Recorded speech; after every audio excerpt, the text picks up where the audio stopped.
Sementara itu, sepertinya Agatha kesulitan tidur.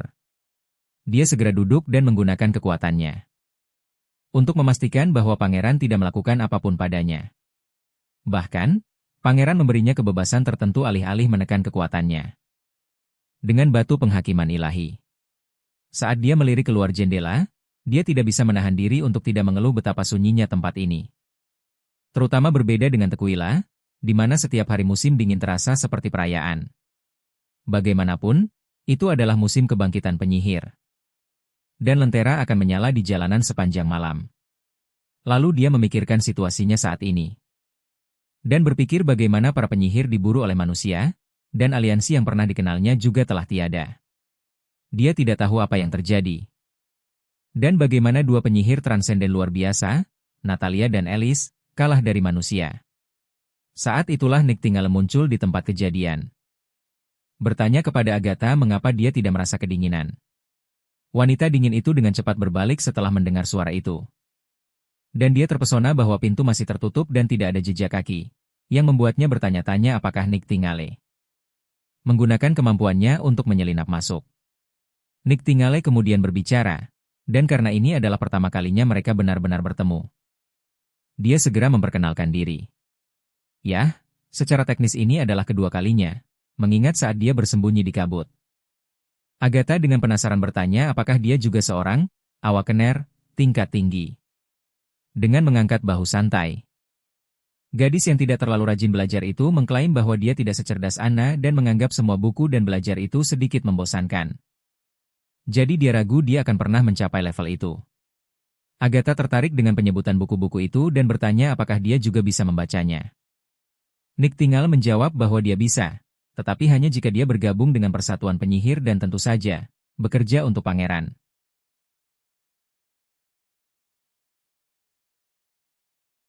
Nictingale mengangkat alis dan bertanya mengapa dia begitu keras terhadap manusia. Penyihir es itu kemudian menjelaskan bahwa di Tequila kebanyakan awakener mempekerjakan manusia sebagai pelayan mereka dan mereka sering digunakan untuk berkembang biak. Dia sangat percaya bahwa manusia tidak cerdas, tetapi mengakui bahwa mereka bisa berguna jika diajari dengan benar. Namun, dia menganggap ide mengikuti seorang manusia sedikit konyol. Nictingale kemudian mengungkapkan bahwa pangeran tidak memperlakukan penyihir sebagai pelayan. Dia membantu mereka saat mereka diburu oleh gereja, memberi mereka kemampuan baru dan memungkinkan para penyihir untuk hidup di antara orang normal. Dia menekankan bahwa setiap orang memiliki tujuan bersama, yaitu mengalahkan gereja dan akhirnya para iblis. Agatha kemudian menjelaskan bahwa menang melawan iblis hampir mustahil, dan sejarah adalah bukti nyatanya. Dia menceritakan bahwa sekitar 800 tahun yang lalu, ketika penyihir dan manusia biasa menguasai segalanya, manusia mendiami seluruh alam. Tetapi ketika iblis menyerang, mereka kehilangan segalanya, dan yang tersisa hanyalah tanah tandus. Tanah subur. Dia lebih lanjut menjelaskan bahwa menurut catatan aliansi, Perang Ilahi ketiga akan segera dimulai. Dan dia yakin tidak ada seorang pun di sini yang tahu apapun tentang iblis. Agatha berpendapat bahwa satu-satunya cara untuk memiliki kesempatan menghentikan invasi iblis adalah membangun kembali aliansi, menyatukan semua penyihir, dan menggunakan pengetahuan itu untuk membangkitkan lebih banyak penyihir transenden. Nictingale menatapnya dan bertanya mengapa dia begitu negatif. Dia mengingatkannya bahwa sudah 400 tahun sejak perang terakhir, jadi banyak hal telah berubah dalam kurun waktu itu. Nictingale mengingatkannya bahwa dia pasti pernah mendengar pangeran mengatakan bagaimana manusia biasa juga bisa membunuh iblis. Dia menjelaskan bahwa ini bukan hanya tentang penyihir. Pangeran bertujuan untuk menyatukan semua orang di daratan. Dia memberitahunya bahwa untuk menjadi kuat, persatuan sebagai sebuah bangsa itu penting.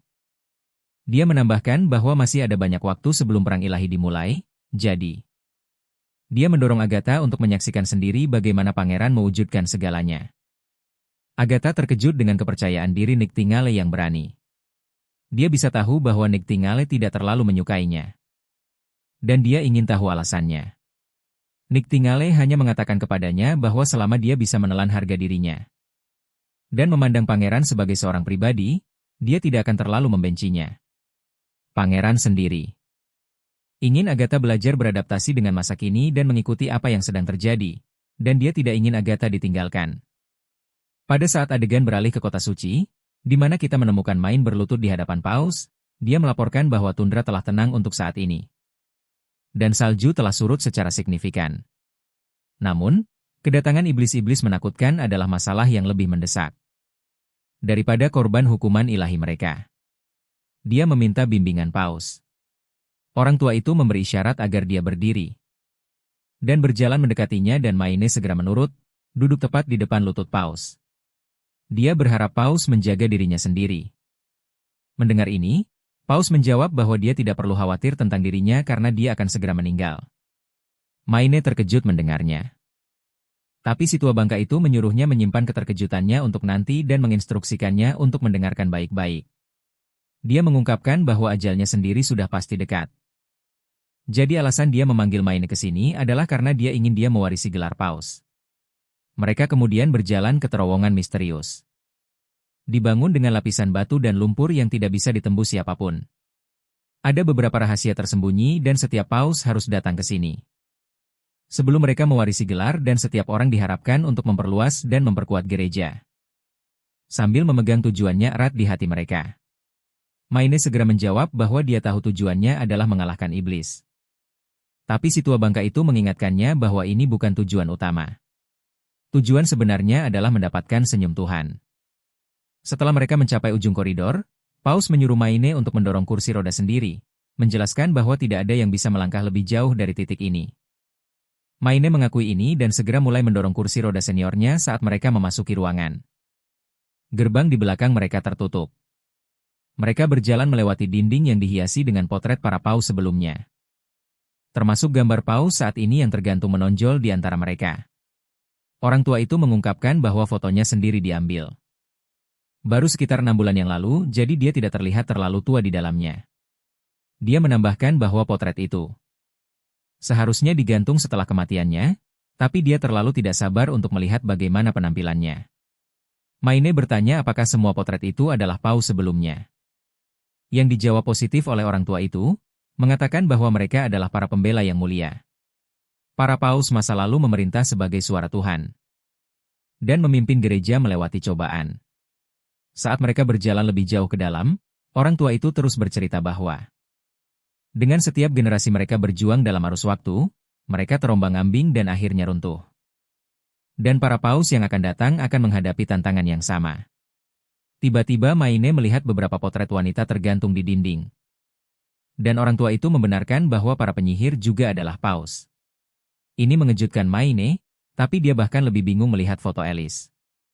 Tergantung di sana dengan megah, dia tak bisa menahan diri untuk menyebutnya luar biasa. Pria tua itu dengan cepat menundukkan kepalanya di depan potretnya dan mengungkapkan kepada Maine bahwa dia adalah Paus pertama dan transenden luar biasa yang dikenal sebagai Alice. Pria tua itu mengungkapkan bahwa dia juga memegang gelar Ratu Penyihir. Maine dengan cepat menopang pria tua itu saat dia terhuyung-huyung dan bertanya mengapa pencipta gereja adalah seorang penyihir. Si tua bangka itu menyuruh bawahannya untuk segera berlutut. Dan Maine segera memberikan penghormatannya kepada penyihir itu juga. Pada saat itu, Paus memanggil Zero. Dan dia segera muncul. Paus memerintahkannya untuk membawa Maine ke dalam ilusinya. Wanita itu setuju dan Maine pun terkejut melihat bahwa seorang penyihir murni akan berada di tempat yang begitu rahasia, meskipun mereka dibesarkan oleh Paus. Setelah terbangun, mereka tetaplah penyihir. Sementara itu, penyihir di sisi lain mulai merajut semacam sihir, menyebabkan lukisan Alice bergeser dan sebuah pintu tersembunyi muncul. Penyihir itu kemudian meminta izin untuk melepaskan kalung dari leher pria tua itu dan dia mengizinkannya. Dia berjalan melewati gerbang yang baru terbuka. Dan Paus menoleh ke Maine, memberitahunya bahwa kristal yang dipegangnya akan segera menjadi miliknya. Kristal itu memiliki kekuatan untuk membuka pintu berbenteng apapun, termasuk perpustakaan rahasia gereja dan fasilitas penelitiannya. Penyihir itu memberi isyarat agar Maine mengikutinya dan mereka berdua memasuki gerbang, meninggalkan pria tua itu. Saat mereka berjalan melalui ruang kosong, Maine bertanya padanya bagaimana Yang Mulia mengizinkannya masuk. Dia dengan santai menjawab bahwa seseorang harus mengaktifkan batu ilusi, terutama karena itu membutuhkan sihir. Maine tidak terlalu menyukai sikap acuh tak acuhnya. Dia berpikir dalam hati bahwa begitu dia mewarisi gelar itu, dia akan memberinya pelajaran tentang siapa bosnya. Dia dengan kesal duduk dan menyuruhnya untuk memulai prosedur. Gadis itu segera setuju. Tetapi mengatakan dia akan membutuhkan sedikit lebih banyak persiapan karena ini adalah pertama kalinya dia mengaktifkan ilusi khusus ini. Maine terkejut mendengar bahwa ini adalah pertama kalinya baginya dan bertanya-tanya apakah klaimnya yang telah hidup selama 200 tahun hanyalah omong kosong. Ini juga berarti bahwa dia belum pernah menghadiri pelantikan sebelumnya. Tepat pada saat itu, Maine dikirim kembali ke masa lalu, menemukan dirinya dalam sebuah ilusi. Di mana semua penyihir dari aliansi penyihir berkumpul dalam diskusi sengit, salah satu penyihir menyatakan bahwa itu semua berkat perintah Ratu Alice sehingga mereka mendapatkan keuntungan melawan iblis gila dan pemimpin dunia bawah mereka. Di pusat titik utama konferensi, Ratu Penyihir Alice, kehadirannya menarik perhatian.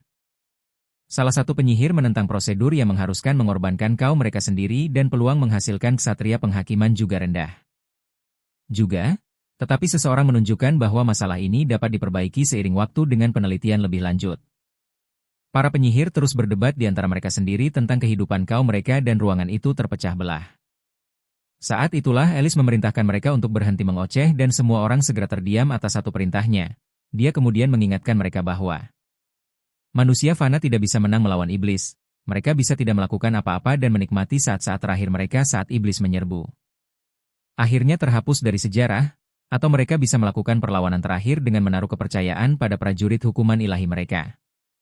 Alice menyatakan bahwa meskipun dia mungkin Ratu Kota Komet, dia bersedia menyerahkan keputusan ini kepada mereka semua.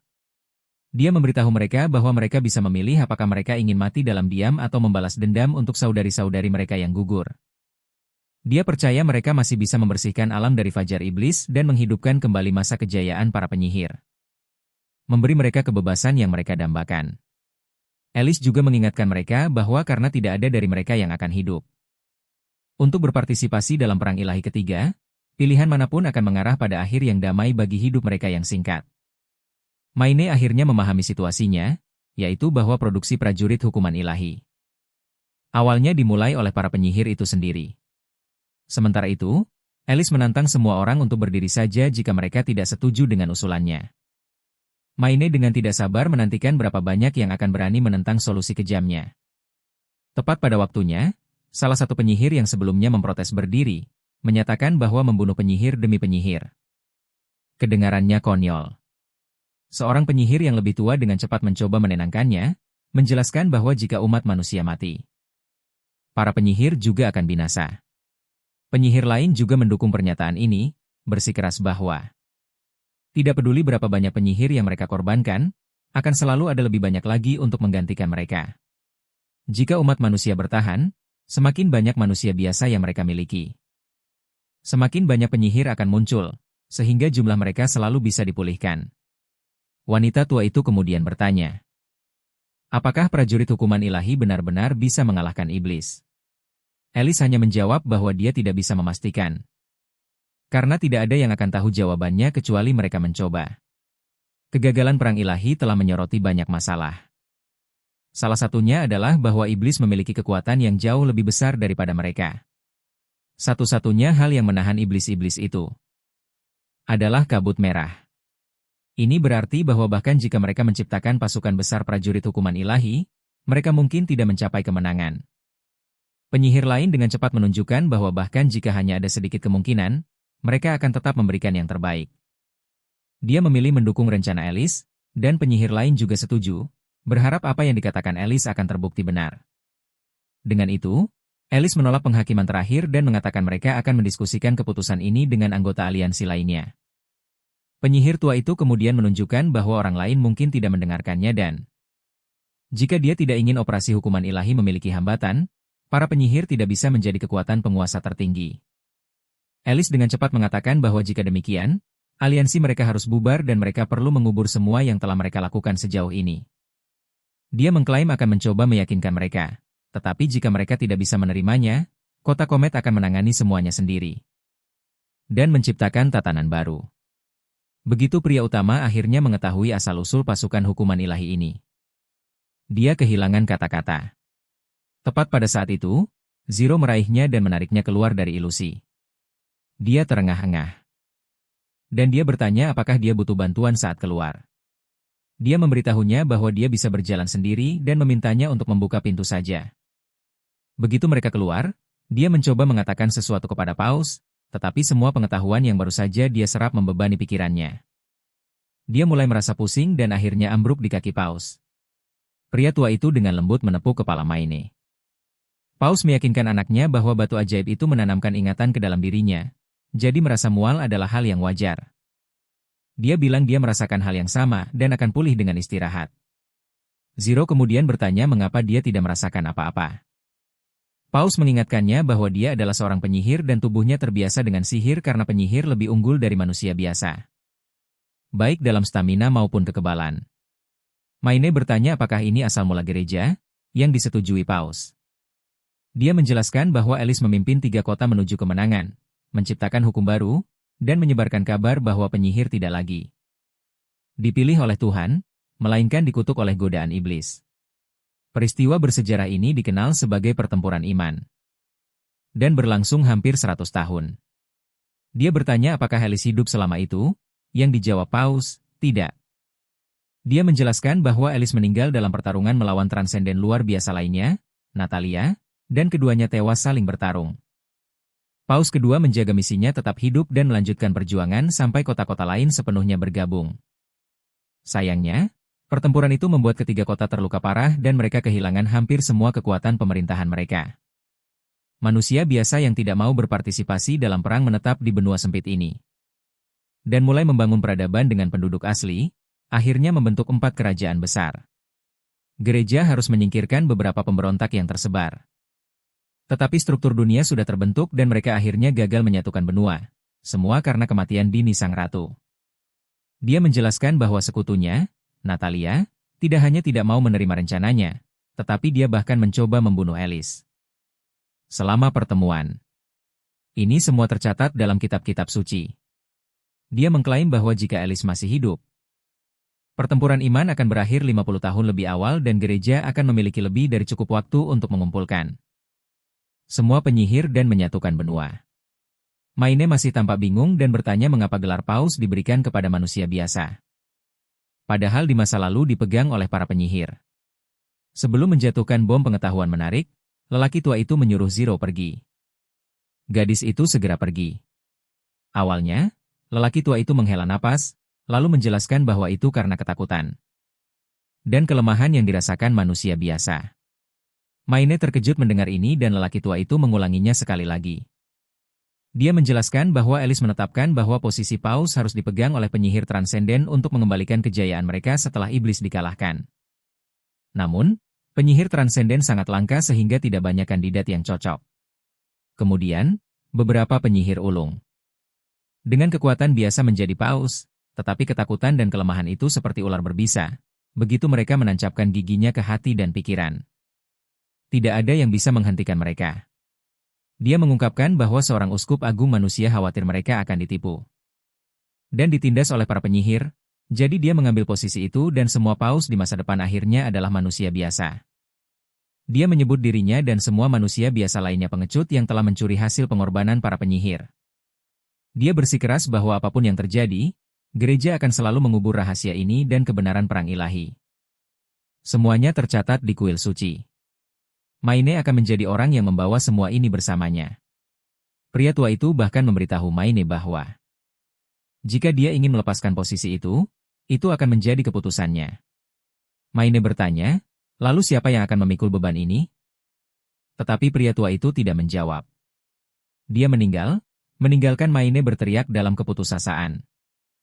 Adegan kemudian beralih ke kota perbatasan di mana kita melihat Agatha mengunjungi pangeran. Dia berharap Agatha menikmati kunjungannya. Dan bertanya apakah dia menyukai bubur dan telur goreng di era ini. Agatha terlihat sedikit tenggelam dalam pikirannya sendiri. Sebagai penyihir aliansi, dia biasanya bisa menentukan kecerdasan seseorang hanya dengan sekali pandang, tetapi dia tidak bisa melakukannya padanya. Matanya dipenuhi aura aneh dan kepercayaan diri. Seolah-olah dia telah hidup ribuan tahun dan menggenggam dunia dalam telapak tangannya. Bagaimanapun, dia menjawab pangeran. memberitahunya bahwa dia lebih suka jika tidak ada penyihir yang masuk ke kamarnya tanpa izinnya. Pangeran segera meyakinkannya bahwa dia akan meminta Niktingale mengetuk sebelum masuk.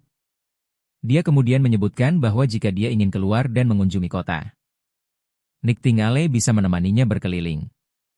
Nona Scroll juga bisa memberikan informasi sejarah apapun karena dia memiliki kemampuan untuk menyimpan setiap buku dalam pikirannya.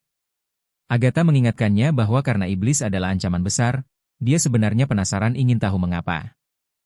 Dia mengatakan manusia bisa menang melawan mereka. Jika dia tidak bisa bertahan melawan mereka, maka tidak akan ada yang hidup untuk mengingat sejarah dan budaya. Pangeran memutuskan untuk berbicara tentang bagaimana ekonomi bekerja dan manfaatnya bagi masyarakat. Tetapi dia mengesampingkan itu untuk saat ini karena Agatha tampaknya lebih tertarik untuk belajar tentang pertempuran dan senjata. Dia memberitahunya bahwa dia beruntung karena pasukan kota perbatasan akan menguji senjata baru sore ini, tapi sebelum mereka keluar, Pangeran punya pertanyaan. Agatha duduk di kursi dan memberinya izin untuk bertanya. Dia bertanya padanya berapa kali sehari warga kota Tequila makan. Apa makanan pokok mereka? Berapa banyak daging yang mereka konsumsi? Bagaimana gaji mereka? Dan apakah penyihir pernah bekerja di pertanian atau pandai besi? Agatha dengan santai mengungkapkan bahwa penjaga dan pelayannya makan 3 kali sehari dan bisa makan daging setiap minggu kecuali selama bulan-bulan iblis. Mereka melayaninya seumur hidup dan tidak menerima kompensasi apapun selain makanan, tempat tinggal, dan pengetahuan. Dia menambahkan bahwa mereka memang bekerja untuk penyihir dan mengurus pertanian sendiri. Pangeran bersemangat mendengar detail-detail menarik ini. Membuat Agatha bertanya-tanya mengapa dia begitu tertarik pada kualitas hidup kota Tequila. Dia bingung mengapa dia tampak lebih fokus pada hal-hal ini daripada iblis-iblis yang mendominasi sebagian besar alam fajar. Dia kemudian bertanya padanya tentang Serikat Cendekiawan yang menurutnya berfokus pada penelitian batu sihir. Agatha menjelaskan bahwa batu sihir semuanya berawal sebagai batu penghakiman ilahi. Mereka bisa menekan kemampuan penyihir atau memungkinkan penyihir untuk memanfaatkan kekuatan yang berbeda. Tilly dengan penasaran bertanya bagaimana prosesnya bekerja. Agatha menjelaskan bahwa Serikat Cendekiawan mendedikasikan semua upayanya untuk mengungkap rahasia itu dan mereka akhirnya menentukan hubungan antara sihir dan batu-batu itu. Banyak pengorbanan dilakukan dalam mengejar pengetahuan ini. Dia kemudian menambahkan bahwa dia bisa memberitahunya lebih banyak. Tetapi dia harus menukarnya dengan metode yang dia gunakan untuk membangunkan penyihir. Pangeran menjawab bahwa dia tidak masalah dengan itu. Putri Tilly kemudian menunjukkan bahwa batu sihir yang dia temukan di reruntuhan memungkinkannya terbang. Dan tidak diragukan lagi itu sangat berguna dalam pertempuran baik untuk menyerang maupun mundur. Jadi dia penasaran mengapa seseorang seperti Agatha, seorang pembangkit tingkat tinggi, memilih untuk mundur ke hutan berkabut dengan berjalan kaki. Alih-alih menggunakan batu sihir seperti ini. Agatha menjelaskan bahwa meskipun mereka memahami hubungan antara batu-batu itu dan sihir, mereka tidak dapat menciptakan batu-batu itu sendiri. Ketika Tilly bertanya mengapa, Agatha menjelaskan lebih lanjut bahwa batu-batu itu diciptakan oleh iblis jika para penyihir memiliki akses ke sumber batu-batu ini yang stabil. Para penyihir pendukung bisa bertarung tanpa bergantung pada pasukan hukuman ilahi. Dia menjelaskan bahwa ada iblis unik yang mereka sebut Chaos Beast, yang terlihat seperti bunga raksasa setinggi sekitar 3 atau 4 orang.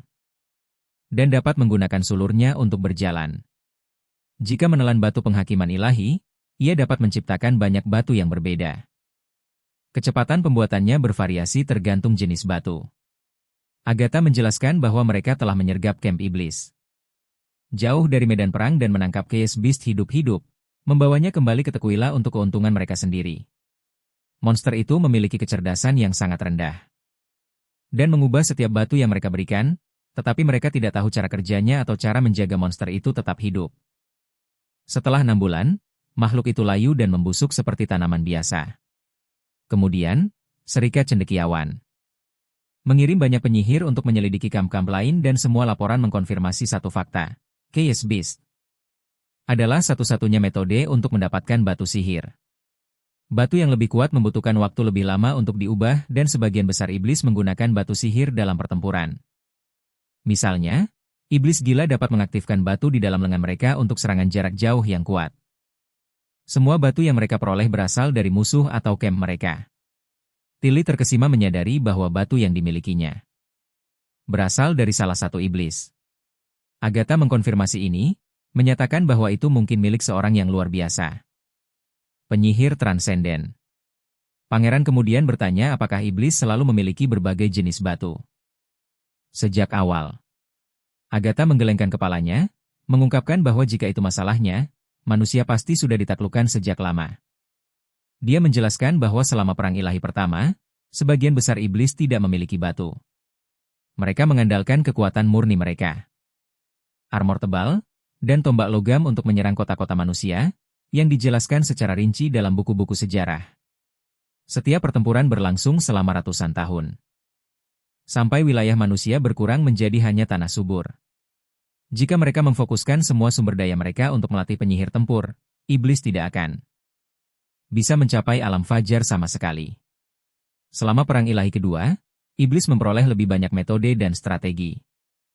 Dan hanya butuh 35 tahun bagi mereka untuk mengalahkan manusia. Pasukan ilahi mungkin bisa bertarung seimbang dengan para pemimpin dunia bawah. Tapi sekarang terlalu banyak iblis. Agatha mengungkapkan bahwa dia telah mendengar dari para tetua di aliansi bahwa penyihir dulunya lebih unggul. Satu penyihir transenden luar biasa bisa membunuh pasukan iblis. Tapi jumlah dan efisiensi iblis telah meningkat dengan kecepatan yang mengkhawatirkan, jadi dia tidak tahu seperti apa serangan berikutnya. Dia juga menjelaskan bagaimana iblis dikategorikan menjadi 3 kelompok: iblis gila, iblis menakutkan, dan penguasa dunia bawah. Istilah-istilah ini baru diciptakan selama Perang Ilahi kedua. Sebelum mendapatkan batu sihir, tidak banyak perbedaan di antara mereka selain ukuran.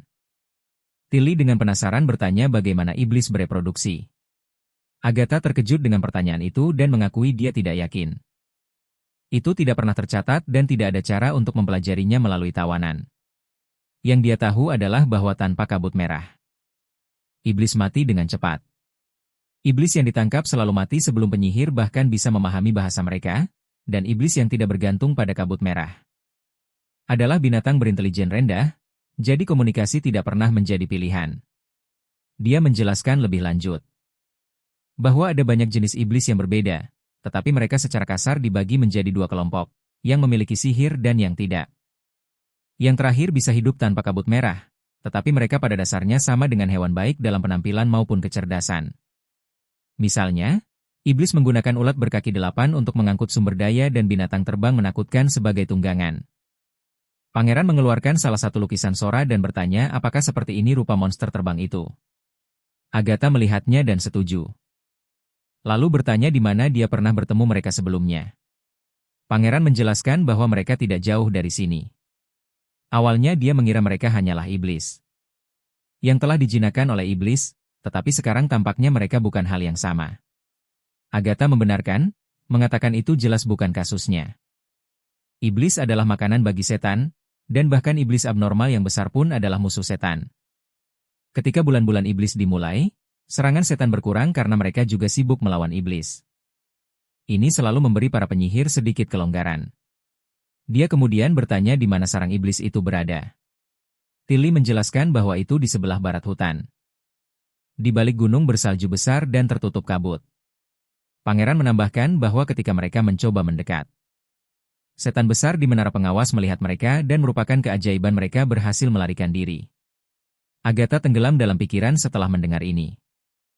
Lalu tiba-tiba berdiri menyatakan bahwa mereka harus mencoba menyerang camp itu. Dia menjelaskan bahwa menara-menara batu itu digunakan untuk mempertahankan kabut merah dan mereka secara teratur menyebarkan cairan di dalamnya, yang berarti mereka harus mengisi ulang persediaan sewaktu-waktu. Itulah mengapa para setan menggali ke dalam tanah. Mereka mencoba menghemat konsumsi mereka. Wendy dan yang lainnya menjadi tegang mendengar ide menyerang setan, sementara Agatha melanjutkan dengan mengatakan bahwa jika ada setan menara, dia hampir yakin ada juga monster kekacauan di camp itu.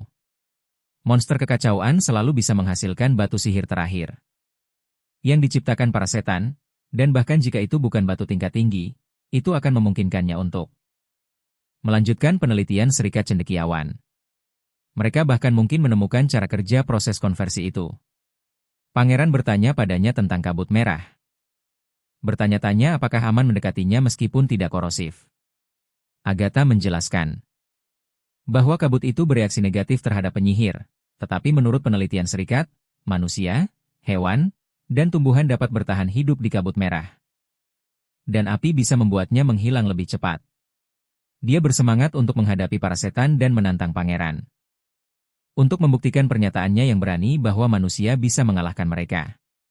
Dia menyusun rencana, mengatakan bahwa setan bersayap bisa dialihkan perhatiannya oleh penyihir yang bisa terbang, sementara anggota kelompok lainnya menyiapkan penyergapan untuk memancing setan ke dalam perangkap. Tilly, sebagai salah satu penyihir yang bisa terbang, merasa kesal dengan ide menjadi umpan bagi para setan. Saat itulah pangeran mengungkapkan kepadanya bahwa misi pengintaian mereka dilakukan menggunakan balon udara panas, bukan dengan penyihir terbang. Dia menjelaskan bahwa perangkat ini hanya bisa membawa 10 orang sekaligus, sehingga tidak mungkin mengangkut seluruh pasukan. Dia menunjukkan bahwa rencananya tidak realistis. Terutama karena mereka tidak tahu berapa banyak setan yang mungkin ada, dan menyatakan keprihatinan tentang korban jiwa yang bisa mereka alami dalam pertarungan jarak dekat. Selain itu, memancing setan bersayap adalah tugas berbahaya dan dia tidak bisa membahayakan siapapun. Agatha terpaksa merenungkan bagaimana melawan setan dalam kondisi yang menguntungkan hampir mustahil. Setiap kali Tequila mengirim serangan, semua orang siap mati. Dia mulai menganggap pangeran tidak berpengalaman, percaya bahwa korban jiwa adalah hal yang wajar. Saat mencoba mencapai tujuan dalam benaknya, dia sepertinya tidak memahami kenyataan pahit perang. Jika dia begitu peduli dengan keselamatan pasukan, dia sangat kesal dan Wendy mencoba menenangkannya. Mengingatkannya bahwa mungkin mereka akan memikirkan rencana yang lebih baik setelah dia melihat senjata baru di sore hari, tetapi Agatha tetap frustrasi dengan pangeran. Dan dia yakin bahwa sekuat apapun senjata yang dimiliki manusia fana ini, dia tetap bukan tandingan iblis. Pangeran kemudian bertanya mengapa mereka menyebutnya perang ilahi padahal yang mereka lakukan hanyalah membela diri dari penjajah. Agatha menjawab bahwa dia tidak memiliki jawaban pasti karena buku-buku tidak pernah menyebutkan mengapa mereka memerangi perang-perang itu, namun dia setuju bahwa tidak salah menyebutnya sebagai pertahanan, terutama karena para iblis memang datang ke alam fajar melalui gerbang dunia bawah. Dia menjelaskan bahwa menurut sejarah, gerbang itu terbuka setiap bulan merah darah untuk menelan dunia mereka. Itu muncul setiap beberapa ratus tahun. Dan saat itulah iblis pertama datang menjarah alam fajar. Para iblis hanya bisa menghasilkan menara kabut merah saat gerbang aktif, dan menara hitam ini bahkan lebih tinggi dari gunung. Jangkauan mereka bisa menutupi hampir seluruh tanah subur. Dan setelah iblis menetap, mereka menyerang dari tepi kabut merah mereka. Agatha yakin bahwa kali ini umat manusia mungkin tidak memiliki peluang sama sekali melawan iblis. Pada saat itu, Tilly menawarkan mereka kesempatan untuk bergabung dengan tempat perlindungan di Pulau Slumber untuk keselamatan, tetapi Agatha hanya membentaknya dengan kesal, bertanya berapa banyak orang yang bisa ditampung oleh pulau kecil. Dan selain itu, mencari perlindungan di sana hanya akan menunda kehancuran mereka, bukan mencegahnya. Akhirnya, pangeran bertepuk tangan untuk meredakan ketegangan, mendesak semua orang untuk mempertahankan sikap positif, terutama karena mereka sudah mempersiapkan diri untuk perang ilahi ketiga jauh-jauh hari. Dia mulai berjalan keluar, mengatakan bahwa mereka bisa membahas hal-hal lain setelah makan siang. Saat mereka menuju area makan siang, jelas bahwa seseorang sangat kesal. Dan tentu saja itu Agatha. Dia tidak percaya pangeran punya selera untuk makanan mewah. Di masa-masa putus asa seperti ini, manusia fana yang bodoh ini tampaknya kurang memiliki visi. Yang lebih buruk lagi adalah dia tidak bisa menolak hidangan lezat yang tersaji di hadapannya, tidak peduli seberapa marahnya dia pada pangeran. Sebagai penyihir tingkat tinggi, dia merasa sangat memalukan untuk menikmati pesta semacam itu saat nama Tequila dipertaruhkan. Sementara itu, Wendy seperti biasa mencoba menenangkan Agatha dengan sisi cerianya. Mengingatkannya bahwa menikmati makanan bisa menjadi cara untuk menjaga semangat mereka tetap tinggi selama masa sulit ini. Setelah makan malam selesai, dia bertanya mengapa pangeran pergi padahal dia seharusnya menunjukkan senjatanya. Wendy memberitahunya bahwa pangeran sedang tidur siang. Dan itu adalah kebiasaannya, dan istirahat yang layak sangat penting untuk menangani tugas-tugas pemerintahannya. Tentu saja Agatha menganggapnya konyol. Berpikir itu hanya alasan malasnya, dia kemudian bertanya mengapa semua orang mempercayainya dan mengapa mereka yakin dia bisa mengalahkan iblis dan menjatuhkan gereja. Wendy hanya tersenyum dan menjawab bahwa itu karena pangeran bisa mewujudkan hal yang tak terbayangkan. Baginya, semua yang telah dilakukan pangeran adalah keajaiban. Dia menjelaskan bahwa ketika para penyihir diburu, pangeran menyelamatkan asosiasi. Sementara semua orang memandang mereka sebagai iblis jahat, dia menciptakan tanah yang dihuni oleh manusia dan iblis.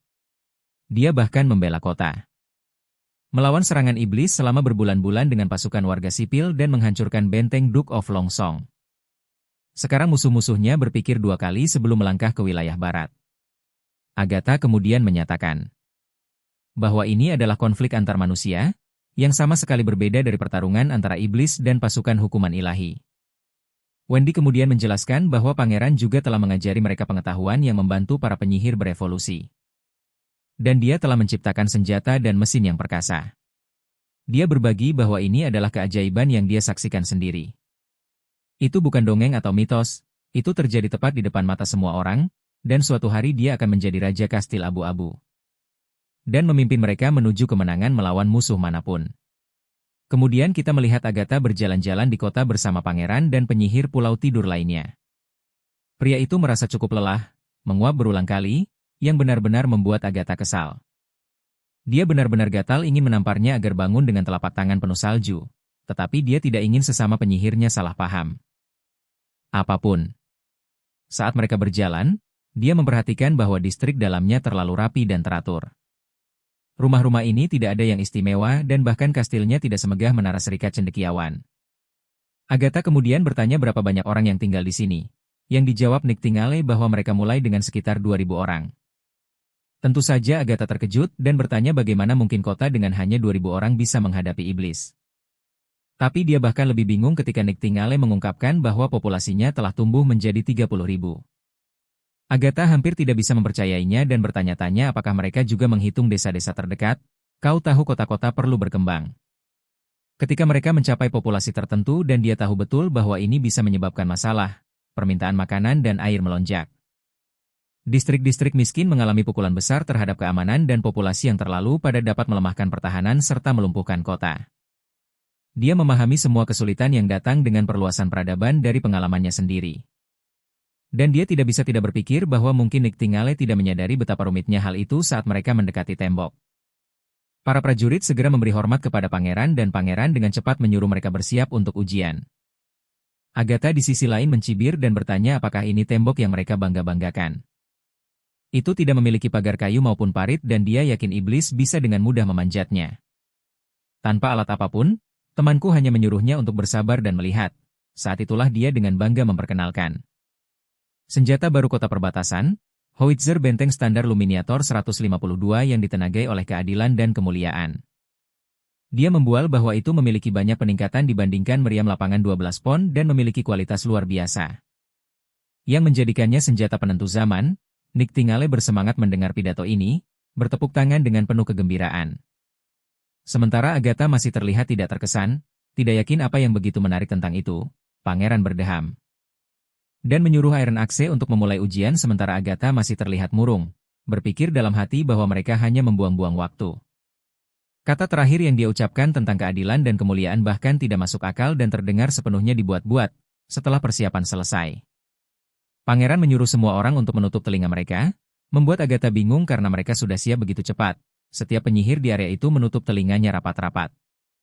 Saat mereka menembakkan peluru raksasa dengan kecepatan luar biasa, meninggalkan kobaran api, Agatha gemetar cemas melihat ledakan dahsyat itu.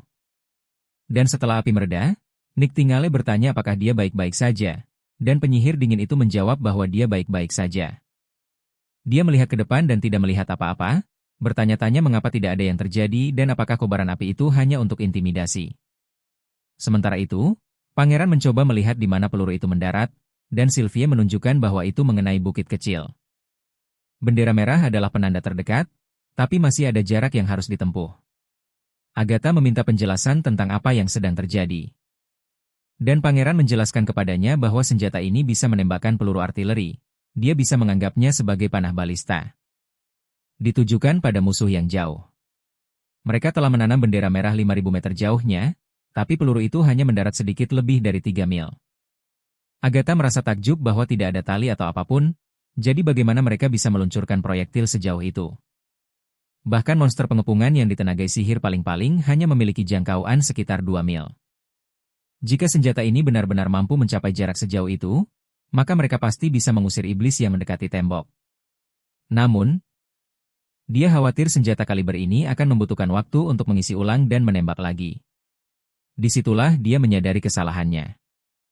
Karena pangeran dengan santai memberitahu semua orang bahwa dia belum selesai dan bahwa mereka sekarang akan menguji 3 peluru dengan tembakan cepat. Dengan target yang lebih dekat. Setelah senjata itu meluncurkan peluru-peluru itu, area tempat mereka mendarat meledak dalam kekacauan dan api. Membuat Agatha terkesima dengan kecepatan itu. Bahkan makhluk yang luar biasa kuat sekalipun tidak akan bisa menghindari serangan itu. Dia yakin jika Tequila memiliki senjata seperti ini, para iblis tidak akan pernah bisa menembus tembok mereka. Dia kemudian bertanya kepada pangeran. Apakah senjata ini dikembangkan oleh para penyihir? Dia menjawab bahwa secara teknis itu benar, karena itu adalah upaya gabungan dari para penyihir dan manusia biasa. Anna melebur setiap bagian secara individual, sementara Yusia mengekstrak elemen-elemen murni. Dan Sylvie memeriksa semua ketidaksempurnaan. Peluru-peluru itu dikembangkan oleh para alkemis dan murid-murid mereka. Dan setiap penyihir yang terlibat, kecuali Anna, adalah penyihir pendukung. Nah, ini akhirnya tamparan keras baginya. Dan dia mulai berpikir bahwa manusia biasa mungkin benar-benar bisa mengalahkan para iblis. Jangan lupakan juga Putri Tilly. Dia juga tidak terlalu terbiasa melihat senjata dewa yang dibuat oleh orangku. Kita juga melihat Andrea dan Ash.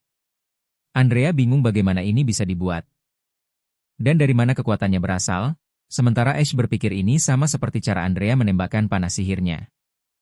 Andrea dengan bangga mengingatkannya bahwa busur sihir bercahayanya sama sekali berbeda dari benda ini. Sementara itu Putri Tilly merasa cukup tertinggal. Dia tidak bisa tidak berpikir betapa jauhnya kakaknya darinya. Dalam hal kemajuan dan pengetahuan, dan dia tidak tahu apa yang ada di pikiran si konyol ini. Sementara itu, sebanyak dia mungkin merasa bangga pada dirinya sendiri, dia juga sama hancurnya secara internal karena ujian ini telah menghabiskan banyak sekali uangnya. Dan hatinya benar-benar sakit.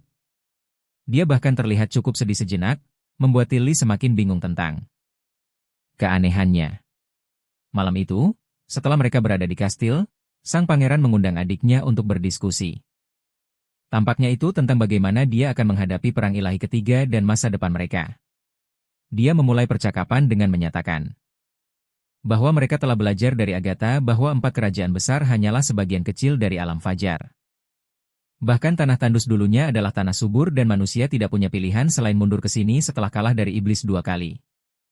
Gerbang akan segera terbuka dan perang ilahi ketiga akan segera tiba, jadi dia berharap adiknya bisa tinggal di sini. Tilly terdiam sejenak sebelum tersenyum bahagia, mengatakan dia tidak menyangka kakaknya akan mengatakan itu.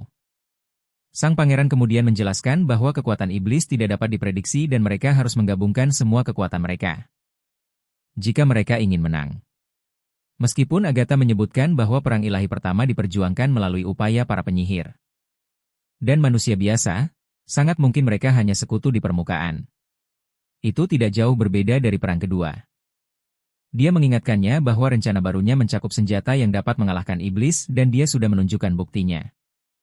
Setelah dia mengubah ide-ide ini menjadi kenyataan, manusia biasa bisa menjadi lebih kuat dari yang pernah mereka bayangkan.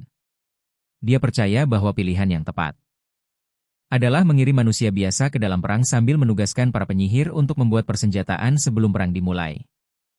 Setiap pekerja tambahan hanya akan membuat mereka lebih kuat. Tilly kemudian bertanya jika dia tinggal, apa yang akan terjadi pada para penyihir di Pulau Slumber? Kedengarannya seperti lampu hijau, dan sang pangeran sangat gembira karena adiknya benar-benar siap untuk tinggal. Dia segera memberitahunya bahwa mereka semua bisa datang ke kota perbatasan dan mereka memiliki lebih dari cukup ruang untuk menampung mereka. Dia akan menugaskan mereka sebidang tanah yang luas dan memastikan mereka diperlakukan setara dengan serikat penyihir. Mereka tidak harus bergabung dengan serikat penyihir dan dia bisa tetap menjadi pemimpin mereka. Putri bertanya apakah dia tidak keberatan. Bahwa sebagian besar dari mereka tidak bisa bertarung. Untuk ini, dia mengatakan dia sama sekali tidak masalah, Bahkan dia percaya bahwa penyihir pendukung lebih berguna daripada penyihir tempur. Mereka tidak memberdayakan diri sendiri, melainkan memberi manfaat bagi ribuan orang lain. Dunia alami penuh dengan potensi yang belum ditemukan, dan jika mereka memanfaatkannya, penyihir pendukung akan sangat berharga. Adiknya menyeringai mendengar ini dan bertanya apakah ini adalah tujuan sejatinya selama ini, membuatnya terkejut setelah ketahuan. Bagaimanapun, dia akhirnya mengatakan bahwa dia bisa bekerja dengan syarat-syarat ini karena tidak ada alasan baginya untuk menolak tawarannya. Untuk melawan invasi iblis secara pribadi. Dia juga ingin tinggal di sini dan belajar tentang pengetahuannya yang menarik, yang baru ditemukan. Meskipun dia belum bisa menyetujui apapun, sang pangeran bertanya mengapa tidak, dan dia menjelaskan bahwa karena dia adalah pemimpin terpilih Pulau Slumber, masa depan mereka tidak bisa dipengaruhi oleh keinginan pribadinya. Jika mereka pindah ke wilayah barat, mereka akan kehilangan kemerdekaan, dan jika terjadi sesuatu, mereka akan tidak berdaya untuk melawan. Dia mengingatkannya bahwa jika terjadi konflik antara kedua saudara kandung itu, tidak ada jaminan bahwa dia tidak akan mengusir semua penyihirnya dari kota perbatasan. Sang pangeran terkejut dan tergagap-gagap. Sementara Tilly menjelaskan bahwa dia tidak bisa mempercayakan masa depan mereka hanya pada satu kata saja. Dia bertanya kepadanya apakah dia akan mempercayakan segalanya jika peran mereka ditukar. Sang pangeran mencoba memberitahunya bahwa dia adalah adiknya dan dia tidak akan pernah berani menyakitinya. Namun Putri Tilly menjawab bahwa dia masih sulit mempercayainya, jadi dia tidak bisa menerima tawarannya segera. Dia memutuskan untuk melanjutkan hubungan mereka sebagai sekutu untuk saat ini. Dia akan mendapatkan dukungan penuhnya untuk perluasan kota perbatasan. Dan jika dia membutuhkan penyihir, dia akan melakukan yang terbaik untuk memenuhi permintaannya, dan jika iblis mengalahkannya, dia dipersilakan ke Pulau Slumber untuk menjalani sisa hidupnya dengan damai. Dengan itu, diskusi mereka berakhir. Setelah dia pergi, Raulan tenggelam dalam keputusasaan. Nick Tingale muncul di sampingnya dan bertanya apa yang dia katakan padanya hari itu. Ketika dia tiba di kota perbatasan, dia menjawab bahwa dia hanya mengatakan setengah kebenaran padanya, jadi dia bisa mengerti jika dia tidak langsung mempercayainya.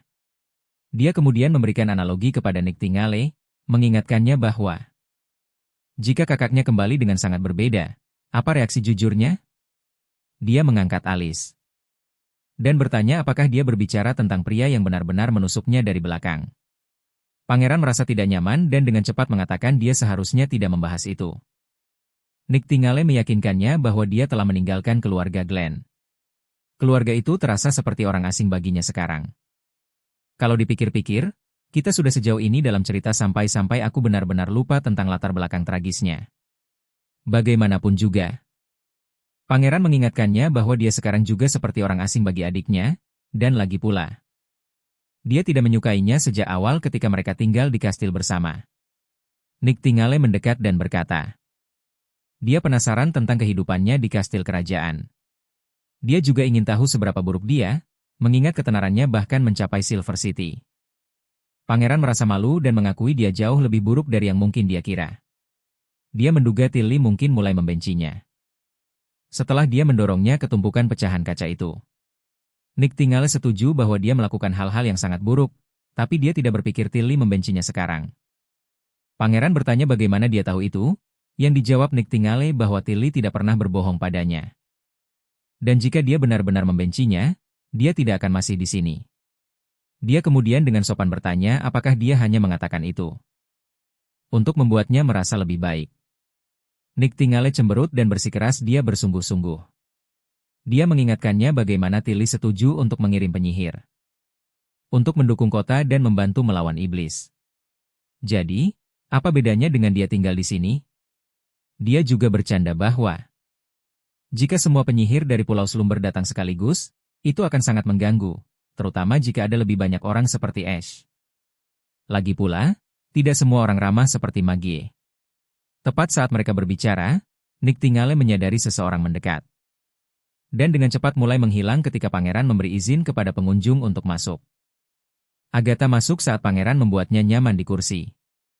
Dia menunjukkan bahwa menurut Nona Wendy, dialah yang mengembangkan senapan dan meriam yang sangat kuat yang dapat menyaingi seorang transenden. Dia kemudian bertanya apakah ada mekanisme atau cetak biru yang tercatat di buku-bukunya itu. Pangeran segera mengeluarkan 2 buku. Dan bertanya apakah yang dia maksud adalah ilmu pengetahuan alam 101 dan kimia 101. Dia menjelaskan bahwa buku-buku ini hanya menyoroti prinsip-prinsip dasar, tetapi tidak berisi cetak biru apapun. Agatha kemudian dengan enggan mengatakan bahwa karena hanya Persatuan Penyihir yang dapat mengakses buku-buku ini, maka dia meminta untuk bergabung. Pangeran dengan akal mengingatkannya bahwa Persatuan Penyihir adalah organisasi di dalam kota perbatasan, dan dia bertanya apakah dia benar-benar bersedia bekerja untuk itu. Karena pemimpinnya bukanlah penyihir transenden, melainkan hanya pria biasa. Agatha menundukkan kepalanya dan menjawab bahwa pengetahuannya untuk menciptakan senjata yang mampu menghancurkan iblis membuatnya jauh dari biasa. Selama dia tidak menentang aliansi dan memastikan kelangsungan hidup para penyihir, dia tidak keberatan bekerja untuk Persatuan Penyihir, meskipun dia terlihat sedikit enggan. Bahkan pangeran terkejut dengan penerimaannya, karena dia tidak menyangka Agatha akan setuju semudah itu. Dia kemudian bertanya mengapa dia tidak bergabung dengan Tilly di Pulau Slumber, karena itu adalah kota yang dibangun oleh para penyihir. Agatha menjawab bahwa dia tidak tertarik bergabung dengan tempat perlindungan. Baginya, semuanya sia-sia jika mereka tidak bisa melawan iblis. Pangeran kemudian mengingatkannya bahwa karena dia juga ingin menghancurkan gereja, dia mungkin akan dianggap sebagai musuh oleh para penyintas aliansi, karena mungkin saja mereka hanya mengubah nama dan tetap bersembunyi selama bertahun-tahun ini. Setelah banyak berpikir, dia sampai pada kesimpulan bahwa meskipun aliansi kehilangan Tequila, mereka masih akan memiliki penyihir transenden luar biasa dan prajurit ilahi. Karena mereka bermigrasi ke tanah yang belum berkembang. Tidak mungkin mereka begitu saja menghilang. Dia bahkan percaya gereja mungkin didirikan oleh aliansi, bukan oleh manusia biasa, dan bahwa manusia biasa tidak mencuri metode hukuman ilahi dari penyihir. Sebaliknya, itu diciptakan oleh penyihir untuk memburu penyihir lain dan memproduksi massal prajurit hukuman ilahi. Kita tentu saja sudah tahu kebenarannya, dan pangeran tidak terlalu jauh dari kebenaran. Karena gereja memang didirikan oleh aliansi. Agatha, bagaimanapun, mengalami kesulitan. Percaya bahwa aliansilah yang memulai penindasan dan pembantaian para penyihir, sang pangeran mengatakan itu semua hanyalah hipotesisnya. Untuk saat ini, dia kemudian mengeluarkan sebuah buku dan mengungkapkan bahwa itu adalah catatan sejarah yang ditulis oleh gereja yang juga mencakup Kronik 4 Kerajaan Besar. Dia memberitahu Agatha bahwa dia bisa mempelajarinya jika dia mau, tetapi bagaimanapun juga, gereja sekarang adalah musuh mereka. Salah satu tujuannya adalah menghancurkan mereka. Jadi jika dia memutuskan untuk berdiri bersama para penyihir dan melawan iblis bersamanya, Serikat Penyihir akan menyambutnya dengan baik. Kita semua tahu apa keputusannya nanti. Adegan kemudian beralih keluar, di mana Agatha menunjukkan kemampuannya. Pangeran dan Nightingale mengamati dengan cermat, dan Nightingale mencatat bahwa sihir Agatha berbentuk prisma pentagonal dengan kapasitasnya berada pada tingkat menengah. Sister Scroll mengategorikan Agatha sebagai penyihir tipe pemanggil yang telah berevolusi sekali. Dia awalnya memiliki kemampuan untuk menciptakan suhu dingin, tetapi setelah evolusinya, dia bisa membekukan udara menjadi es, yang merupakan kekuatan yang sangat berguna. Pangeran kemudian bertanya bagaimana dia berevolusi, yang dijawab Agatha bahwa itu melalui latihan terus-menerus dan pencerahan mendadak. Dia menjelaskan bahwa dia berlatih setiap hari untuk membekukan air dengan kecepatan lebih cepat dan menurunkan suhu lebih jauh lagi. Suatu hari dia melihat seorang penyihir melelehkan timah dengan apinya, dan saat timah mulai mendidih karena suhu yang meningkat. Saat itulah dia menyadari bahwa segala sesuatu memiliki 3 bentuk: gas, cair, dan padat. Timah ada sebagai padatan pada suhu kamar, tetapi dengan panas yang cukup, ia bisa menjadi gas. Demikian pula, air ada sebagai cairan pada suhu kamar. Tetapi dengan pendinginan yang cukup, ia berubah menjadi es. Wahyu ini mengubah sihirnya dari dalam. Setelah naik ke tingkat penyihir yang lebih tinggi, dia mencatat prinsip tersebut ke dalam kodeks prinsip. Pangeran dengan santai bertanya padanya apa itu kodeks prinsip ini. Agatha, sedikit bingung, menjawab bahwa dia terkejut. Pangeran tidak lebih terkejut. Tentang konsep materi yang bergeser daripada ke cair dan kemudian ke gas tak terlihat, yang kemudian pangeran bertanya padanya mengapa dia harus terkejut. Terutama karena ini adalah pengamatan umum bahwa gas datang dalam berbagai jenis, masing-masing dengan titik didih dan lelehnya sendiri. Jadi tidak ada yang perlu dikejutkan dan itu semua tercakup dalam ilmu pengetahuan alam 101, tentu saja. Kasihan Agatha. Kesal karena penemuan pentingnya diabaikan seolah hanya pengetahuan sepele. Ia kemudian dengan enggan mengatakan bahwa kodeks prinsip adalah catatan setiap penyihir tingkat tinggi. Proses kebangkitan penyihir transenden. Ia menjelaskan lebih lanjut bahwa karena setiap penyihir memiliki kemampuan yang berbeda. Sulit untuk meniru pengalaman orang lain. Pangeran kemudian bertanya padanya apakah tidak ada penyihir dengan kemampuan serupa yang dimiliki penyihir transenden, karena ada ribuan di aliansi. Agatha menjelaskan bahwa Serikat Cendekiawan percaya bahwa bentuk sihir menentukan kemampuannya dan tidak ada penyihir yang memiliki bentuk yang persis sama, tetapi pangeran membantah. Bertanya bagaimana ia tahu bahwa Anna adalah tipe api. Agatha mengungkapkan bahwa itu hanya sebutan umum, kemampuan apapun yang bersinar atau mengeluarkan panas dapat dikategorikan sebagai tipe api. Agatha melanjutkan penjelasan bahwa seiring sihir tumbuh, matang, atau bahkan bangkit, kemampuan serupa dapat menjadi sangat berbeda. Kemampuan api dasar pada akhirnya dapat mengarah pada kontrol suhu yang lebih baik, ukuran lebih besar, intensitas lebih tinggi, atau bahkan menciptakan proyektil. Serikat Cendekiawan memiliki kategori yang jauh lebih formal, yang cukup mirip dengan yang mereka gunakan. Suster Scroll kemudian bertanya apakah mereka juga memiliki 3 jenis penyihir. Tetapi Agatha menjelaskan sebenarnya ada 4. Perbedaan utama terletak pada pemanggilan, dan Serikat membaginya menjadi 2 jenis. Pertama ada pemanggilan, conjuring, dan kedua konstruksi. Pangeran kemudian menunjukkan bahwa Anna adalah penyihir pemanggil, conjuring. Karena ia terus-menerus menguras sihirnya dan hal-hal yang ia panggil menghilang ketika ia berhenti.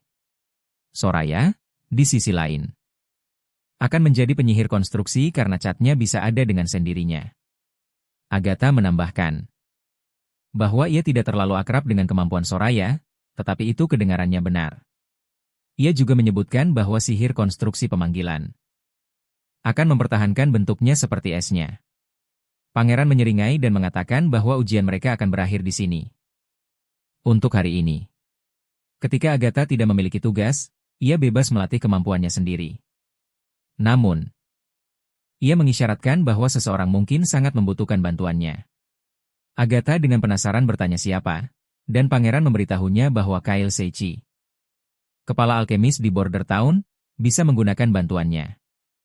Rupanya pria itu bertingkah seperti orang gila. Mendorong maju meskipun ada risiko dan Nana yang malang terus-menerus ketakutan, menyembuhkannya berulang kali. Kemudian kembali ke kastil, pangeran sedang berpikir keras tentang betapa pentingnya menjaga suhu stabil untuk mengekstraksi nitrogliserin dengan aman. Peti es Agatha dapat dengan mudah menjaga suhu di bawah titik beku, yang sempurna untuk mendinginkan bejana reaksi di bawah tekanan, tetapi dia juga sedikit khawatir apakah Agatha akan akur dengan Kyle, mengingat Kyle belak-belakan dan Agatha terkesan sebagai bangsawan yang sombong. Saat dia tenggelam dalam pikiran, Margaret mencoba menariknya keluar dari lamunannya. Dia dengan cepat kembali ke kenyataan. Dan dia bertanya ada apa? Bertanya-tanya apakah dia kesal karena dia mengenakan biaya terlalu banyak untuk mengangkut para pengungsi. Dia dengan cepat menyangkalnya, mengatakan bahwa jika bukan karena kapalnya, para pengungsi itu pasti sudah mati di daerah kumuh yang membeku di kota-kota lain. Margaret kemudian berkomentar bahwa jarang sekali dia meminta bantuannya dengan urgensi seperti itu, jadi dia akan berusaha sebaik mungkin. Tetapi banyak pelautnya tidak bersedia bepergian di musim dingin. Jadi dia hanya berhasil mengumpulkan 13 kapal. Dia juga menyebutkan bahwa dia mungkin tidak akan bisa berkunjung sesering itu tahun depan. Pangeran bertanya apakah dia berbicara tentang konvensi perdagangan sendawa. Dan dia menjawab positif. Rupanya Timothy telah melarang bisnis sendawa dan bahkan kota-kota Red Water dan Silver tidak lagi menjualnya. Satu-satunya pilihannya sekarang adalah menjual dengan harga rendah kepada asosiasi alkimia atau kepada para elit di ibu kota. Dia juga mendengar dari pejabat pemerintah bahwa Timothy berencana untuk mengunci seluruh wilayah barat. Bukan hanya pedagang sendawa yang akan terjebak di Redwater dan Border Town. Benteng Longsong dan kota Willow juga akan terpengaruh. Banyak elit menentang ini. Tetapi Timothy mungkin tidak akan menarik perintahnya. Jika mereka tidak bisa berdagang sendawa dan sumber daya lain di sini, bahkan bisnis mesin uap mungkin harus berhenti. Ekspresi pangeran berubah serius saat dia mendengarkan, menyadari bahwa Timothy telah menjadi putus asa sejak para penyihir menjatuhkan bom nuklir di kastilnya. Jika tidak, dia tidak akan melakukan langkah berisiko seperti itu. Sendawa sangat penting untuk memproduksi asam dan sumber daya lainnya. Jika mereka kehilangan akses ke sana, meriam 152 mm mereka hanya akan menjadi hiasan dan senjata api cepat baru mereka juga akan tidak berguna karena kota perbatasan masih dalam tahap awal pengembangan tanpa pendapatan dari mesin uap, dia khawatir ekonomi wilayah itu bisa dengan mudah runtuh. Pangeran meyakinkannya bahwa apa yang dilakukan Timothy tidak akan bertahan lama. Dan dia akan mengunjungi kota perbatasan lagi segera. Dia menambahkan bahwa ketika dia melakukannya, itu akan menjadi kota yang sama sekali baru. Dia melanjutkan untuk berbagi rencananya membuka jalur laut komersial yang dikontrak dengan Teluk. Yang tidak akan melewati kota angin laut atau pelabuhan air jernih, melainkan akan langsung dari wilayah barat ke pulau-pulau Teluk. Dia bertanya apakah dia tertarik, tetapi dia mengakui dia tidak yakin apakah ada pelabuhan yang mencapai samudra. Pangeran menjawab bahwa tidak sekarang, tetapi dia akan membangunnya.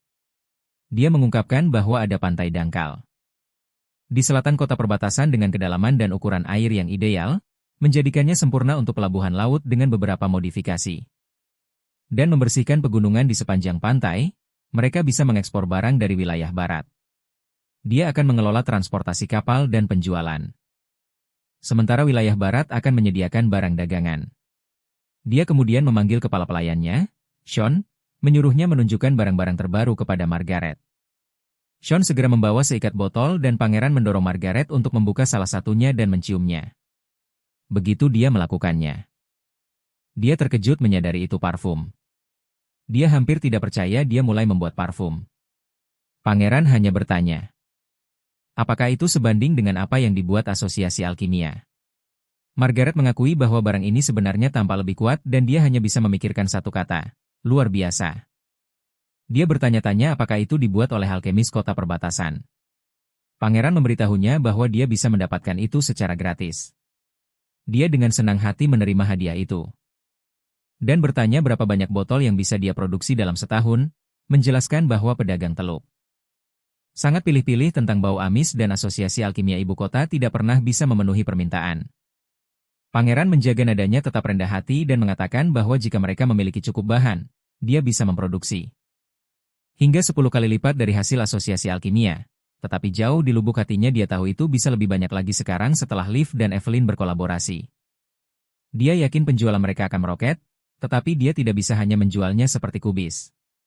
Pangeran berharap bahwa Margaret akan membantunya menyebarkan barang-barang ini dan dia tersenyum mengatakan ini adalah kesempatan yang cukup langka baginya. Jadi dia akan berusaha sebaik mungkin untuk memanfaatkannya. Tak lama kemudian, Agatha akhirnya selesai membaca buku-buku itu. Dia merasa sulit percaya bahwa seorang manusia biasa menulis sesuatu seperti ini. Semakin dia membaca, semakin dia memahami dunia sebagai tempat yang kacau dengan hukum tersembunyi yang harus diikuti semua orang. Jika orang ini berada di Tequila, aliansi pasti akan menerimanya dan dia akan diperlakukan seperti penyihir tingkat tinggi. Dia bertanya-tanya dari mana dia mendapatkan pengetahuan ini. Karena dia dulu berpikir manusia biasa terbatas dalam hal teknologi. Tilly menjawab bahwa dia juga tidak tahu. Dia menjelaskan bahwa dulu kakaknya sombong, pengecut, dan tidak berbakat. Dia buta huruf. Dan kepribadiannya juga cukup buruk. Dia lebih lanjut mengatakan bahwa dia hanyalah pemborosan oksigen, bukan seorang pangeran, yang dijawab Agatha. Bahwa ini terdengar seperti manusia biasa pada umumnya. Tilly bersikeras dia bahkan tidak hebat menurut standar manusia biasa. Dia menjelaskan bahwa dia selalu menyimpan semuanya untuk dirinya sendiri. Sambil berharap orang lain percaya padanya, yang mana itu mustahil. Tiba-tiba Tilly terdiam saat menyadari dia terlalu banyak bicara. Anna meyakinkannya bahwa ini adalah pertama kalinya dia mendengarnya berbicara tentang hal-hal ini. Tapi Tilly masih merasa tidak enak karena dia seharusnya menjadi sekutu serikat penyihir dan itu cukup tidak sopan darinya. Saat itulah Anna meyakinkannya bahwa tidak apa-apa, mengatakan sang pangeran tidak akan peduli tentang hal seperti itu. Dia percaya pangeran punya masalahnya sendiri untuk dihadapi. Tilly kemudian menyebutkan bahwa pada awalnya dia sama seperti orang lain. Kecuali mungkin sedikit lebih blak-blakan. Namun, begitu dia mendengar desas-desus bahwa dia ingin menikahi penyihir, kakak laki-lakinya, Timothy dan Gerald, mulai mengganggunya atas nama keadilan. Dan kepribadiannya mulai memburuk. Agatha merasa aneh bahwa dia diejek karena ingin menikahi penyihir. Karena di Tequila itu akan menjadi impian yang terhormat. Tidak banyak manusia biasa yang menikahi penyihir. Dan kebanyakan penyihir tidak ingin menghabiskan sisa hidup mereka terjebak dengan seorang pria. Tilly menambahkan bahwa semuanya berbeda sekarang. Jika dia menikahi penyihir, itu berarti dia tidak akan memiliki ahli waris. Tapi dia berpikir bahwa karena sudah lebih dari 10 tahun, pangeran mungkin sudah melupakan ide menikahi penyihir. Saat itulah Anna memberitahu mereka bahwa pangeran masih ingin menikahi penyihir, yang mengejutkan Tilly. Anna lebih lanjut mengklaim bahwa pangeran sendiri yang mengatakannya. Adegan kemudian beralih ke Longsong, dan kita akhirnya melihat Duta Besar Petrov setelah sekian lama. Saat dia bangun dari tempat tidur, kekasihnya bertanya apakah dia tidak akan tidur lebih lama karena masih terlalu pagi baginya untuk bangun. Dia menjawab bahwa pangeran ingin bertemu dengannya. Jadi dia akan mengunjungi kota perbatasan. Wanita itu bertanya mengapa dia pergi dalam cuaca buruk ini. Petrov menjelaskan bahwa ini pasti sesuatu yang penting. Jadi dia harus bersiap-siap. Dia akan pergi sebelum sore dan dia menyuruhnya pulang. Dia akan kembali menjemputnya saat dia kembali. Gadis itu bertanya mengapa dia tidak bisa mengabaikannya saja. Dia menunjukkan bahwa meskipun pangeran telah merebut benteng Longsong, Petrov masih penguasanya, dan dia yakin bahwa bahkan perintah raja pun tidak akan memerlukan urgensi seperti itu. Petrov dengan lembut menepuk kepalanya, mengatakan bahwa wilayah barat berada di luar kendali raja. Tetapi Pangeran Rowland dia mengaturnya. Rowland bukan hanya pemimpin kota perbatasan, dia mengawasi seluruh wilayah barat. Dengan itu, Petrov memulai perjalanannya ditemani oleh beberapa anak buahnya. Saat mereka berjalan, dia merenungkan bagaimana sejak bulan-bulan iblis dimulai, tidak banyak yang bisa dilakukan di benteng Longsong karena ayahnya menggantikannya. Dan dengan bantuan pelayan serta murid-muridnya, mereka pasti bisa menangani semuanya selagi dia pergi mengunjungi kota perbatasan. Dia teringat bagaimana setahun yang lalu dia juga melakukan perjalanan ke kota perbatasan di tengah salju, membawa peringatan dari Adipati Rian, yang harus dia sampaikan kepada Pangeran Rowland. Sekarang dia pergi ke sana hanya karena sepucuk surat dari pangeran. Tiba-tiba mereka mendengar keributan di dekatnya. Petrov menyuruh anak buahnya untuk memeriksanya, menambahkan bahwa jika itu hanya perkelahian biasa, mereka harus mengusir para pembuat onar itu kembali ke rumah mereka. Kemudian, anak buah Petrov menyingkirkan para pembuat onar yang menyebabkan keributan. Salah satunya adalah seorang wanita tua yang menunjuk dengan tuduhan pada seorang gadis berambut merah, memberitahu semua orang bahwa mereka harus membunuhnya. Karena dia adalah penyihir iblis. Tapi ada seorang anak yang berdiri di samping gadis itu, bersikeras bahwa dia sama sekali bukan iblis. Dia berpendapat bahwa sama seperti dalam drama, ada penyihir baik dan penyihir jahat, jadi tidak ada alasan untuk menyakitinya. Gadis malang itu menangis, gemetar ketakutan. Petrov dengan tenang bertanya kepada wanita tua itu apakah dia yakin gadis itu penyihir. Wanita itu bersikeras itu benar dan memperingatkannya agar tidak tertipu oleh sandiwara teater itu. Dia mengklaim melihat gadis itu menggunakan kekuatan iblisnya untuk mencairkan salju dari atap, mengatakan dia menyaksikannya dengan mata kepalanya sendiri dan tidak tahu apa yang direncanakan gadis ini. Dia kemudian meratapi bagaimana semua gereja telah dibakar di wilayah barat. Tetapi dia yakin bahwa kota suci akan membangun lebih banyak lagi dan semua orang akan dapat mencapai belas kasihan dan perlindungan Tuhan. Saat itulah Petrov menyuruh anak buahnya untuk mengunci wanita tua itu, menyatakan dia ingin setiap penganut gereja dikurung. Setelah dia kembali, mereka menyeret wanita tua itu keluar dan Petrov berjongkok, dengan lembut meminta gadis kecil itu untuk menunjukkan kekuatannya. Jika dia benar-benar penyihir. Anak laki-laki di sampingnya memperingatkan Petrov untuk tidak menyentuhnya. Gadis itu, di sisi lain, gemetar. Tidak yakin harus berbuat apa, tetapi Petrov meyakinkannya bahwa jika dia bisa membuktikan dia penyihir sungguhan, dia akan membiarkannya pergi. Dia segera melepaskan kemampuannya dan langsung mencairkan es di tanah. Petrov menyuruhnya ikut dengannya dan gadis itu bertanya kemana dia membawanya. Dia menjawab bahwa dia membawanya ke tempat untuk para penyihir. Asisten Petrov menggendong gadis itu sementara anak laki-laki kecil itu yang tertinggal berteriak agar mereka melepaskannya, mengingatkan mereka bahwa mereka berjanji akan meninggalkannya sendirian. Perahu mereka berlayar menyusuri sungai. Dan saat itulah kita mengetahui nama gadis itu adalah Paper. Tidak diragukan lagi dia yatim piatu, hanya seseorang dengan nama sesederhana itu yang akan menjadi. Aku senang meskipun ini komik Tiongkok, mereka masih menggunakan nama-nama Inggris, kalau tidak. Aku harus membuat nama acak untuk setiap penyihir, yang mungkin juga menyenangkan, kurasa. Bagaimanapun, Petrov segera menawarinya makanan sambil bertanya mengapa dia tidak mau menggunakan selimut. Dia mengakui bahwa selimut itu jelas bukan yang paling nyaman, tetapi akan membuatnya tetap hangat.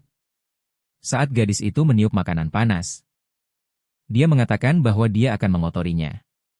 Petrov mengingatkannya bahwa para pelaut tidak lebih baik darinya. Dan perjalanan ini akan memakan waktu 3 hari, jadi dia harus membuat dirinya senyaman mungkin. Tiba-tiba dia membakar lidahnya karena makanan panas itu dan dia terlihat sangat menggemaskan. Petrov kemudian bertanya padanya tentang anak laki-laki itu. Bertanya-tanya apakah dia temannya. Dia memberitahunya bahwa dialah yang menyediakan makanan dan meminta Petrov untuk tidak menangkapnya. Karena dia bukan penyihir, dia lebih lanjut mengungkapkan bahwa anak laki-laki itu memberitahunya bahwa jika mereka membersihkan salju dari atap. Sebagai ganti makanan, semua orang akan diberi makan dengan teater di kota, tidak ada yang takut pada penyihir lagi. Dialah yang bernegosiasi dengan orang dewasa selama dia bersedia membantu. Petra merasa luar biasa bahwa gadis kecil ini membantu komunitasnya untuk mendapatkan makanan yang jujur. Dia kemudian bertanya apakah dia mendapatkan makanan, dia menjawab ya, dia membersihkan 3 atap. Satu pemilik rumah mengusirnya, yang lain memberinya roti, tetapi rumah keempat milik seorang wanita yang penuh kebencian. Dia menepuknya dengan lembut dan menyuruhnya untuk beristirahat dan makan dengan baik, menambahkan bahwa dalam 3 hari dia akan bertemu pangeran. Tentu saja, penyebutan pangeran membuatnya bersemangat. Dan 3 hari kemudian, Duta Besar Petrov akhirnya bertemu Pangeran Rowland yang segera menyambutnya kembali ke kota perbatasan. Petrov dengan hormat menyampaikan salamnya, mengatakan bahwa keluarga Honisukle telah mengirimkan salam mereka kepada pangeran. Juga, Pangeran Rowland mengundangnya untuk duduk dan mengingatkannya bahwa alasan pertemuan mendesak ini adalah sesuatu yang dapat memengaruhi seluruh masa depan wilayah barat, termasuk benteng Longsong. Petrov segera memintanya untuk menjelaskan lebih lanjut, jadi Rowland kemudian mengungkapkan rencana besarnya untuk membangun sebuah metropolis yang akan membentang dari hutan berkabut di barat hingga benteng Longsong di timur. Metropolis ini akan mencakup separuh wilayah barat karena benteng Longsong akan menjadi separuh timur dari kota baru ini. Itu juga akan menjadi garis pertahanan pertama melawan gereja, artinya itu tidak akan lagi menjadi kota independen seperti sekarang. Dia lebih lanjut menjelaskan bahwa wilayah yang luas itu akan diatur oleh hukum yang sama dan dikelola oleh birokrasi yang sama. Para elit tidak akan lagi memiliki pengaruh dalam pemerintahan, bahkan kelima keluarga besar sekalipun. Petra merasa semua ini benar-benar menakjubkan karena setahun yang lalu dia memiliki pemikiran serupa tentang memindahkan pertahanan mereka ke kota perbatasan dan memanfaatkan tanah di antara mereka, tetapi Dukrian tidak pernah mewujudkannya, tetapi pangeran membawanya lebih jauh. Tidak diragukan lagi bahwa pangeran telah membuat keputusannya tentang perluasan wilayah ini. Dan inilah satu-satunya alasan dia membagikan ini kepada Petrov sekarang, tidak ada yang bisa menghentikannya pada titik ini. Dan yang bisa Petrov lakukan hanyalah melindungi kepentingannya sendiri dalam revolusi besar ini, dengan pemikiran itu. Petrov bertanya kepadanya bagaimana keluarga Honisukle bisa membantu jika kelima keluarga tidak akan terlibat dalam pemerintahan. Pangeran Rowland memuji Petrov atas pemikirannya yang cerdas, mengatakan, dia selalu terkesan dengan wawasan Petrov sejak dia menerima tawaran untuk memerintah benteng itu, dia menghargai sikap positif Petrov. Dan mengakui bahwa ini adalah kualitas cerdas yang jarang dia temukan di kalangan elit, sang pangeran meyakinkannya bahwa selama keluarga Honisukle terus melayaninya, mereka dapat mengelola wilayah Longsong. Petrov segera menundukkan kepalanya, mengatakan bahwa dia dan ayahnya akan selalu mengikuti keputusan yang mulia. Sang pangeran menjelaskan bahwa meskipun keluarga Honisukle masih akan memiliki peran dalam mengelola tanah mereka, mereka tidak akan memiliki kekuatan politik yang sama seperti sebelumnya. Mulai sekarang semua elit di bawah pemerintahannya akan memiliki tanah tetapi tidak akan mengaturnya. Semua hukum dan peraturan akan dikelola oleh balai kota. Dia lebih lanjut menyatakan bahwa tanah dapat diwariskan seperti gelar elit. Dan keluarga Honisukle akan mengurus tanaman, bengkel, dan bisnis mereka sendiri.